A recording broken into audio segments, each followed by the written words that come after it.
ورسوله الكريم أما بعد أعوذ بالله من الشيطان الرجيم بسم الله الرحمن الرحيم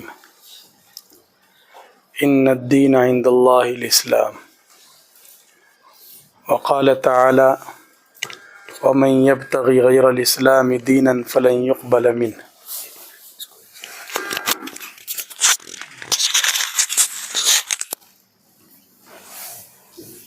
وقال تعالى يا أيها الذين آمنوا ادخلوا في السلم كافة صدق الله العظيم وقال النبي صلى الله تعالى عليه وسلم إنما بعثت لأتمم مكارم الأخلاق أو كما قال عليه الصلاة والسلام وعلى آله وصحبه أجمعين۔ محترم بزرگوں، دوستوں، دینی بھائیوں، اللہ تبارک و تعالی نے اپنے فضل سے ہمیں ایمان کی دولت سے نوازا ہے اور اسلام عطا کیا جو کہ نجات کے لیے ضروری ہے۔ یوں تو ہر زمانے میں انبیاء کرام علیہم السلام تشریف لائے، انبیاء سچے تھے، سچا دین اور مذہب لے کر آئے، لیکن ان کا ایک خاص وقت تھا۔ آخر میں سرور دو عالم صلی اللہ علیہ وسلم کو خاتم النبیین بنا کر بھیجا گیا۔ اب آپ کے بعد کوئی نبی نہیں۔ اگر وہ نبوت کا دعویٰ کرتا ہے تو وہ دنیا کا سب سے بڑا جھوٹا انسان ہے۔ اور قرآن کریم نے صاف کہہ دیا کہ اب صرف اللہ تعالیٰ کے یہاں اسلام ہی قابل قبول ہے۔ یہ نہیں کہ اللہ تک پہنچنے کے راستے الگ الگ ہیں، کوئی اس مذہب کو بھی اپنا لے، اس مذہب کو بھی اپنا لے، نہیں۔ ان الدین عند اللہ الاسلام، صاف ہے، بالکل واضح ہے کہ اب صرف اسلام ہی نجات کا ذریعہ ہے، نجات کی راہ ہے۔ اس کے علاوہ کسی اور طریقے پر آخرت میں آگ سے بچاؤ کا سامان نہیں ہو سکتا۔ تو ہمیں اللہ تبارک و تعالی نے وہ دین عطا کیا ہے، ہم سب لوگ مسلمان ہیں۔ اس پر ہمیں خود اپنی ذمہ داری کا بھی احساس ہونا چاہیے، اس کے ساتھ ساتھ یہ کہ یہ دین ہمارے پاس امانت ہے، دوسروں تک اس کے پیغام کو پہنچانا یہ بھی ہم میں سے ہر ایک کی ذمہ داری ہے۔ تو پہلا فرض تو یہ بنتا ہے کہ ہم خود دین کے تقاضوں کو پورا کریں۔ دین کا تقاضا کیا ہے؟ سب سے پہلی جو بنیاد ہے وہ ہے توحید، ایک اللہ کا یقین۔ اور توحید اتنا بنیادی عقیدہ ہے کہ اگر اسی میں جھول ہے، کمزوری ہے، تو پھر ساری چیزیں بیکار ہو جاتی ہیں۔ ان اللہ لا یغفر ان یشرک بہ ویغفر ما دون ذلک لمن یشاء۔ اللہ شرک کو معاف نہیں کرتا، دوسرے گناہوں کو اللہ معاف کر دیتے ہیں۔ تو اس لیے توحید یہ بنیادی عقیدہ ہے۔ اور اس کے ساتھ ساتھ جو ایمان کے تقاضے ہیں، آخرت پر ایمان ہے، تقدیر پر ایمان ہے، یہ سب ضروری ہے۔ ایک مسلمان کی زندگی کے لیے یہ سب چیزیں ضروری ہیں۔ ایک آدمی قرآن کریم کو مانتا ہے لیکن آخرت کو مانتا ہی نہیں ہے کہ مرنے کے بعد کیا زندگی ہوگی، تو ظاہر ہے کہ وہ مسلمان نہیں رہے گا، شریعت کے اعتبار سے اسے مسلمان نہیں کہا جائے گا۔ ایک آدمی سب کچھ مانتا ہے لیکن تقدیر پر اس کا ایمان نہیں ہے، تو اس کا مطلب ہے کہ وہ ایمان کے اعتبار سے اس کا معیار صحیح نہیں ہے۔ اچھی بری تقدیر پر بھی ایمان لانا ضروری ہے۔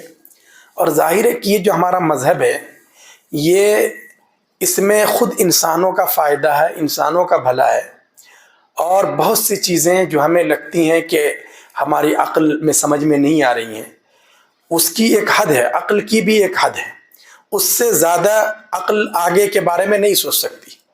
لیکن انبیاء کرام علیہم الصلاۃ والسلام جو وحی ان کے اوپر آئی ہے، وحی کا آغاز ہی وہاں سے ہوتا ہے جہاں سے عقل کا سلسلہ ختم ہو جاتا ہے۔ تو اس لیے ہمیں ان چیزوں کو سمجھنے کی ضرورت ہوا کرتی ہے۔ اچھی بری تقدیر یہ بھی انسانوں کے اپنے فائدے کے لیے ہے۔ ایک آدمی ہے، اس کو آپ بہت آسانی سے سمجھ سکتے ہیں۔ کسی ڈاکٹر کے پاس گیا، رات کو اس کے بچے کو بخار ہوا، ڈاکٹر بھی تو انسان ہی ہے، اس نے غلط انجیکشن لگا دیا، اس کا بچہ مر گیا۔ اگر وہ 50 سال کے بعد وہ بوڑھا آدمی لاٹھی کے سہارے اس کلینک کے پاس سے گزرے گا، اس کا غم تازہ ہو جائے گا کہ اس رات کو میں نے غلطی کی، اگر میں اس ڈاکٹر کے بجائے کسی اور ڈاکٹر کے پاس جاتا تو آج میرا بیٹا زندہ ہوتا، میرا کاروبار سنبھالتا، میرا وارث بنتا۔ وہ ہمیشہ اس کا غم تازہ ہوتا رہے گا۔ لیکن اگر وہ آدمی مسلمان ہے، تقدیر پر ایمان رکھتا ہے، تو اس کو بھی غصہ آئے گا کہ ڈاکٹر نے غلط ٹریٹمنٹ کیوں کی، اس نے ایسی غلطی کیوں کی۔ وہ اس کے خلاف FIR کرے گا، ہنگامہ کرے گا، سب کچھ کرے گا، لیکن آخر میں اس کو تقدیر پر ایمان ہے۔ اس سے اس کو تسلی ہو جائے گی کہ ڈاکٹر کوئی خدا نہیں ہے، زندگی کا مالک ڈاکٹر نہیں ہے، یہ تو اللہ تعالیٰ نے اس کی اتنی سانسیں لکھ رکھی تھیں، تو اس لیے اپنی سانسیں اس نے پوری کر لی، اور جب اللہ کو منظور ہوا وہ اس دنیا سے چلا گیا۔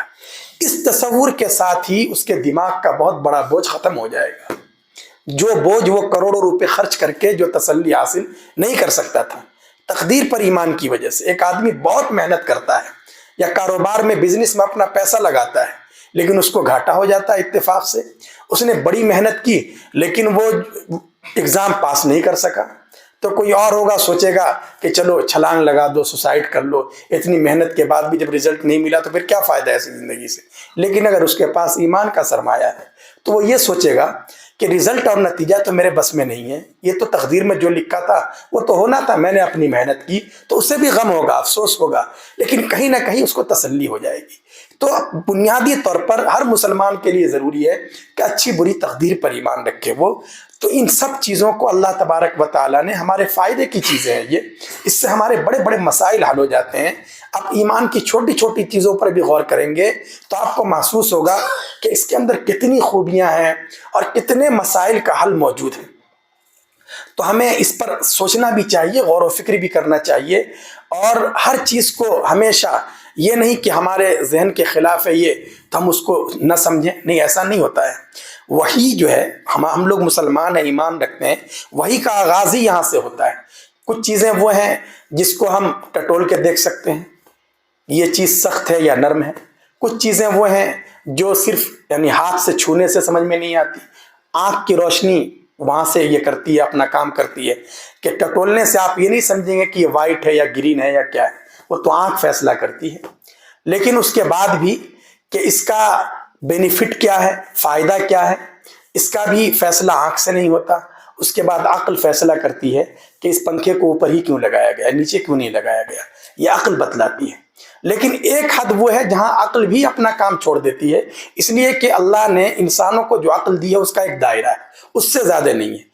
عقل چاہے آدمی کی کتنی ہی پختہ ہو، کتنی ہی مضبوط ہو، عقل اس سوال کا جواب نہیں دے سکتی کہ قبر میں ہم سے کیا کیا سوالات ہوں گے۔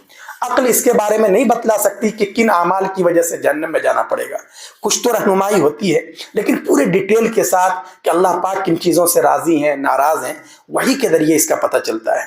اس لیے انبیاء کرام انسانوں کے سب سے بڑے محسن ہیں۔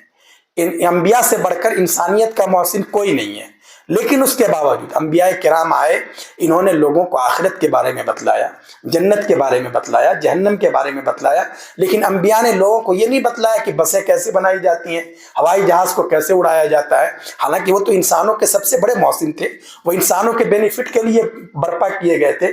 کیوں؟ اس لیے کہ ان کا یہ مشن تھا ہی نہیں، ان کا مشن یہ نہیں تھا، اس لیے کہ یہاں تک تو انسان اللہ نے اس کو جو عقل دی ہے، اس عقل کے ذریعے ریسرچ کر کے، تحقیق کر کے وہاں تک آج نقل پہنچ سکتا ہے۔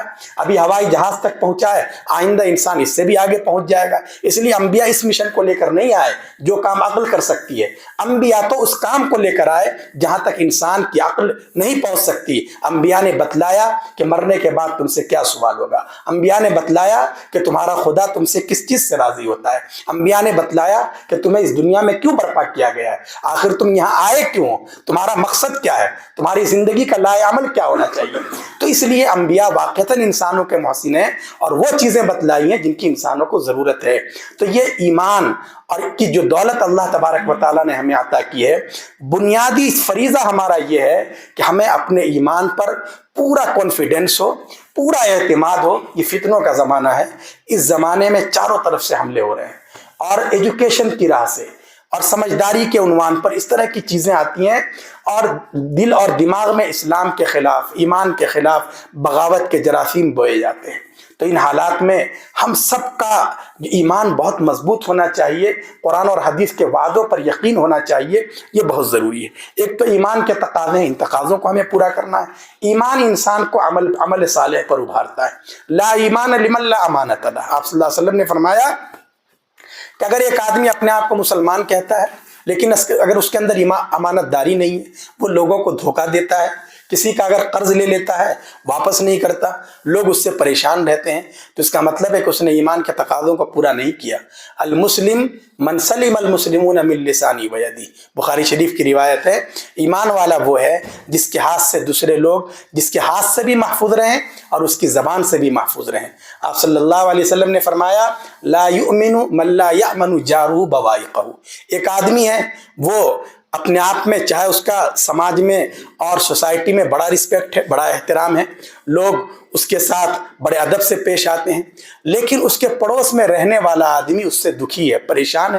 وہ چھوٹے چھوٹے ایشو کی وجہ سے پڑوسیوں کو گالی دیتا رہتا ہے. کبھی بچے کھیل رہے ہیں، گیند اس کے یہاں آ گئی، اس کو بڑا مسئلہ بنا دیتا ہے. پیارے آقا نے فرمایا کہ دیکھو، اگر اس کے پڑوس میں رہنے والا آدمی اس کی شرارتوں سے محفوظ نہیں ہے تو اس کا مطلب ہے کہ اس کا ایمان مکمل نہیں ہے. لا یؤمن، یہ کیسا ایمان ہے کہ اپنے پڑوسیوں کا حق بھی ادا نہیں کر پا رہے ہو؟ یہ کیسا ایمان ہے؟ ایمان تو یہ ہے کہ آدمی صرف اپنے لیے نہیں بلکہ اپنے قوم کے لیے جیے، دوسروں کے لیے جیے. کنتم خیر امہ اخرجت للناس. قرآن کریم میں اللہ نے فرمایا ہے کہ تم بہترین امت ہو. کیوں بہترین امت ہو؟ کیا اس وجہ سے کہ نمازیں بہت پڑھتے ہو، روزے بہت رکھتے ہو؟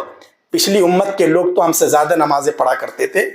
پچھلی امت کے لوگوں نے ہم سے زیادہ روزے رکھے ہیں. یہودیوں کے یہاں 30 نہیں 50 دن کے روزے ہیں. اس وجہ سے نہیں، یہ تو نماز اور روزہ یہ تو ہمارے فرائض میں سے، یہ تو ہماری ڈیوٹی ہے. ہمیں تو نماز پڑھنی ہی ہے، روزہ رکھنا ہی ہے. اللہ نے فرمایا کہ تم بہترین امت اس لیے ہو اخرجت للناس کہ تم دوسروں کے نفع کے بارے میں سوچتے ہو، تم اپنے لیے نہیں جیتے ہو. صرف اگر محلے میں آگ لگتی ہے تو تمہیں یہ فکر نہیں ہوتی کہ صرف اپنے گھر میں لگی ہوئی آگ کو بجھاؤ، بلکہ پڑوس میں لگی ہوئی آگ کو بھی بجھانے کی فکر ہوتی ہے. تم دوسروں کی بھی فکر رکھتے ہو. اخرجت للناس، تمہیں دوسروں کے نفع کے لیے بھیجا گیا ہے، تو اس لیے تم بہترین امت ہو. تم انہیں اچھائی کا حکم دیتے ہو، برائی سے روکتے ہو.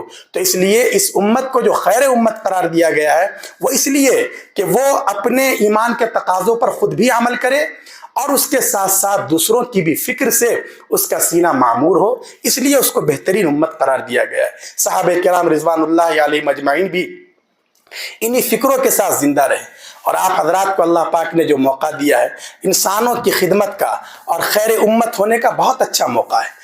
اللہ پاک نے آپ کو جو فن دیا ہے، اللہ نے آپ کو جو علم دیا ہے، آپ حضرات جس لائن سے جڑے ہوئے ہیں، ظاہر ہے کہ اس سے پوری ملت کی اور امت کی بڑی خدمات ہو سکتی ہیں. پیارے آقا صلی اللہ علیہ وسلم نے فرمایا خیر الناس من ینفع الناس. لوگوں میں سب سے اچھا وہ ہے جو لوگوں کے کام آئے، ان کے لیے مسائل کو حل کرنے کا ذریعہ بنے. تو اس لیے اللہ تبارک و تعالیٰ نے موقع دیا ہے، ہمیں اس موقع سے فائدہ اٹھانا ہے. ہمیں اپنی ذات کو دوسروں کے لیے نافع بنانا ہے. تو یہ سب ایمان کے تقاضے ہیں. ہم اگر اچھے مسلمان ہوں گے، اچھے ایمان والے ہوں گے، تو پھر یہ ایمان ہمیں عمل صالح پر ابھارے گا کہ ہمارے اندر نیکی کا جذبہ ہو. ہم کسی کو دھوکہ نہیں دیں گے. ہم کہیں صرف لوگوں کو خطرے میں ڈال کر اپنا پیسہ بنانے کی فکر نہیں کریں گے، اس لیے کہ ہمارے پیش نظر آخرت بھی ہے. ایسا نہیں ہے کہ ہم یہاں صرف ڈپارٹمنٹ کو جواب دیں یا ایک افسر کو جواب دیں. ہمیں تو یہ ہے کہ ہم سب کو اللہ تبارک و تعالیٰ کے سامنے وہاں ہم سے پوچھا جائے گا اور ہم سب کو جواب دہی کرنی پڑے گی. اس لیے کہ یہ ہمارے ایمان کا حصہ ہے کہ ہم لوگ جو اس دنیا میں ہیں، جیسے ہمیں مرنا ہے اسی طرح ہمارا یقین اور اعتقاد یہ ہے کہ مرنے کے بعد دوبارہ زندہ ہونا ہے. جب ہم دوبارہ زندہ ہوں گے تو یہاں کی زندگی کے بارے میں ہم سے پوچھا جائے گا. تو اللہ تبارک و تعالیٰ نے جو ہمیں موقع دیا ہے، اللہ نے ہمیں ایمان جیسی عظیم نعمت سے نوازا ہے. اس سے بڑھ کر دنیا کی اس سے بڑھ کر دنیا کی کوئی نعمت نہیں ہے، کوئی دولت نہیں ہے۔ ہمیں اس نعمت کی قدردانی کا احساس ہونا چاہیے، اور قدردانی یہ ہے کہ ایک تو ہم خود اس کے تقاضوں پر عمل کریں، اور ہمارا عمل ایسا ہو کہ لوگ ہمیں دیکھ کر اسلام سے قریب آئیں۔ اسلام سے جو بعد ہے، ایک صاحب نے اسلام قبول کیا، العالم الاسلامی اگر عربی کا اخبار نکلتا ہے رابطے کی طرف سے، اس میں ان کا انٹرویو تھا۔ اس میں ان سے جب پوچھا گیا کہ آپ کو کیا چیز اچھی لگی کہ آپ نے اسلام قبول کیا، تو کہا کہ مسلمانوں کی ہر چیز ہمیں اچھی لگی سوائے مسلمانوں کے، یعنی مسلمانوں کے اعمال اور اخلاق اچھے نہیں ہیں۔ تو یہ ہم خود رکاوٹ بن جاتے ہیں دوسروں کے لیے۔ اس وقت پورے ملک میں نفرت کا ایسا ماحول ہے، مجھے آپ کو بتانے کی ضرورت نہیں، آپ حضرات زیادہ ان حالات سے واقف ہیں، لیکن یہ ماحول کیا پہلے نہیں رہا ہے؟ مکہ المکرمہ میں نفرت کا یہ ماحول نہیں تھا، لیکن اس ماحول کو کیسے ختم کیا گیا؟ اخلاق اور محبت کا جو پیغام ہم دے سکتے ہیں اپنے کردار اور عمل کے ذریعے، ہمارے یہاں ہندوستان میں جو اسلام آیا ہے، ظاہر ہے کہ یہ اسلام آیا ہے صحابہ کرام کی جو ابتدائی جماعتیں ہیں، ان کے جو شاگرد ہیں، ان کے ماننے والے، وہ بزنس مین کی حیثیت سے یہاں آئے تھے سمندر کے ساحل پر اور کنارے پر، لیکن لوگ ان کی تجارت میں ان کی راست بازی کو دیکھ کر، ان کی امانت داری کو دیکھ کر، ان کے اخلاق کو دیکھ کر اسلام سے قریب آئے۔ یہاں جو ہندوستان میں اسلام پھیلا ہے، لاکھوں لوگوں نے جو اسلام قبول کیا ہے، تلواروں کی جھنکار پہ نہیں، گھوڑوں کی ٹاپوں کی وجہ سے نہیں، یہاں کی روایت ہے ہی نہیں، بلکہ یہاں تو بزرگوں کے ذریعے لوگوں نے اسلام قبول کیا ہے۔ حضرت خواجہ معین الدین چشتی اجمیری رحمۃ اللہ علیہ، وہ اجمیر سے لکھنؤ اور اجمیر سے دہلی اور دہلی سے اجمیر جایا کرتے تھے۔ ان کے پاس کوئی عربی تھی، کوئی ان کے پاس کوئی خاص لبی تھی، کچھ بھی نہیں، لیکن لوگ ان کے اخلاق کو دیکھ کر، ان کے کردار کو دیکھ کر، ان کے چہرے کی روشنی کو دیکھ کر اسلام کا کلمہ پڑھتے تھے۔ اور اس طرح اس ملک میں اسلام پھیلا ہے، بلکہ ہر جگہ اسلام اپنے اخلاق سے پھیلا ہے، مسلمانوں کے کردار سے پھیلا ہے، مسلمانوں کی راست بازی کے ذریعے پھیلا ہے۔ اللہ پاک نے ہم لوگوں کو موقع دیا ہے، آپ کے کام کا جو دائرہ ہے وہ بہت پھیلا ہوا ہے، آپ کے پاس سب لوگ آئیں گے، جو نہیں چاہیں گے وہ بھی آپ کے پاس آئیں گے۔ آپ ان کے جسمانی علاج کے ساتھ ساتھ کوئی خیر کی ایک بات کہہ دیں، الدین النصیحہ۔ کوئی نماز نہیں پڑھتا، آپ اس سے ریکویسٹ کر دیں کہ نماز بھی پڑھ لیا کرو۔ کوئی جھوٹ بولتا ہے، آپ ایک بات اس کو کہہ دیں، وہ آپ کے پاس طالب بن کر آیا ہے، اس لیے آپ کی بات کا وہ زیادہ اثر قبول کرے گا۔ تو اس طرح آپ لوگوں کے صرف جسم کا علاج کرنے والے نہیں بنیں گے، بلکہ ان کی جو روحانی بیماریاں ہیں، ان بیماریوں کا بھی علاج اللہ تبارک و تعالیٰ آپ کے ذریعے لے لے گا، اور یہ بہت بڑی خوبی اور خیر کی بات ہے۔ لیکن اس کے لیے ضروری ہے کہ پہلے ہم خود ایمان کے تقاضوں کو پورا کریں، ہم اپنی زندگی شریعت کے مطابق گزاریں۔ ہم چاہے ڈاکٹر ہوں، ہم چاہے انجینئر ہوں، بڑے سے بڑے ڈگری ہولڈر ہوں، لیکن کچھ بھی ہوں، لیکن ہمارے دل اور دماغ میں یہ بات پہلے دن سے بیٹھ جائے کہ ہم محمد عربی صلی اللہ علیہ وسلم کے غلام ہیں، اور ہمارے لیے نجات کا ذریعہ صرف وہ راستہ ہے جو راستہ قرآن مقدس نے بتلایا، جو راستہ حدیث پاک نے بتلایا۔ اگر ہم قرآن اور حدیث کے ساتھ، عمل کے ساتھ اگر زندگی گزاریں، دیکھیے زندگی میں کتنا لطف آتا ہے اور کتنا خیر آتا ہے۔ ہمارا یہ پڑھنا، ہمارا یہ علاج معالجہ، اور ہماری یہ ڈاکٹری اور ہمارا یہ فن، سب ہمارے لیے عبادت بن جائے گا، اور انشاءاللہ آخرت میں نجات کا ذریعہ بنے گا۔ ماشاءاللہ آپ حضرات دین سے جڑے ہوئے ہیں، علماء سے، بزرگوں سے، اہل اللہ سے، صلحاء سے آپ حضرات کا تعلق ہے۔ یہ تعلق بہت قیمتی چیز ہے، اس پر آپ قابل مبارکباد ہیں۔ المرء مع من احب، حدیث پاک میں پیارے آقا صلی اللہ علیہ وسلم نے فرمایا ہے کہ مرنے کے بعد انسان کا حشر اسی کے ساتھ ہوگا جس کے ساتھ دنیا میں اس سے محبت کرتا تھا، جس سے تعلق رکھتا تھا۔ اس لیے اللہ والوں سے، قرآن حدیث پڑھنے والوں سے، دین کا کام کرنے والوں سے لگا ہوگا تو اللہ تعالیٰ ان کے ساتھ حشر فرمائیں گے۔ بہرحال آپ حضرات قابل مبارکباد ہیں۔ ضرورت اس بات کی ہے کہ ہمارا یہ تعلق قرآن اور حدیث کے ساتھ اور زیادہ مضبوط ہو، مستحکم ہو۔ دین کے بغیر یہ زندگی بالکل ادھوری ہے، بلکہ ناکام ہے۔ دین پر عمل کرنے کا جذبہ ہو۔ اللہ تبارک و تعالیٰ مجھے بھی توفیق دیں، آپ حضرات کو بھی توفیق عمل سے نوازیں۔ آمین وآخر دعوانا الحمدللہ رب العالمین۔ دعا کر لیں۔ بسم اللہ الرحمن الرحیم۔ اللهم انت السلام ومنك السلام، تباركت ربنا وتعاليت يا ذا الجلال والاكرام، يا رب صل وسلم دائما ابدا على حبيبك خير الخلق كلهم اے اللہ ہم سب کے گناہوں کو معاف فرما، ہماری خطاؤں سے درگزر فرما۔ اے اللہ ہماری اس مختصر نشست کو خالص اپنی رضا کے لیے فرما، ہماری نجات کا ذریعہ بنا۔ اے اللہ ہماری دنیا کو بھی آباد فرما، آخرت کو بھی آباد فرما۔ اے اللہ اپنے علاوہ کسی کا محتاج نہ بنا۔ اے اللہ یہاں جو حاضرین ہیں سب کے جائز مقاصد کی تکمیل فرما، خیر و عافیت کے ساتھ سب کے کورس مکمل ہو جائیں۔ اے اللہ اس کے اسباب پیدا فرما، کسی بھی طرح کی رکاوٹ سے پریشانی سے اللہ سب کی حفاظت فرما۔ اے اللہ اپنی خاص مدد اور نصرت کو شامل حال فرما۔ اے اللہ ہمیں اپنے علاوہ کسی کا محتاج نہ بنا۔ اے اللہ پورے ملک میں ہر جگہ مسلمانوں کے جان کی، مال کی، عزت کی، آبرو کی حفاظت فرما۔ اے اللہ فلسطین میں جاں بازوں کی حفاظت فرما۔ اے اللہ ظالموں کو کیفر کردار تک پہنچا۔ اے اللہ ہم سب کو صحیح نہج پر دین متین کی خدمت سے وابستگی نصیب فرما۔ آمین یا رب العالمین۔ اللہم انا نسألک من خیر ما سألک منہ نبیک وحبیبک محمد صلی اللہ علیہ وسلم، ونعوذ بک من شر ما استعاذک منہ نبیک وحبیبک محمد صلی اللہ علیہ وسلم، وانت المستعان وعلیک البلاغ ولا حول ولا قوة الا باللہ العلی العظیم۔ ربنا تقبل منا انک انت السمیع العلیم وتب علینا یا مولانا انک انت التواب الرحیم، وصلی اللہ تعالی علی خیر خلقہ محمد وآلہ وصحبہ اجمعین۔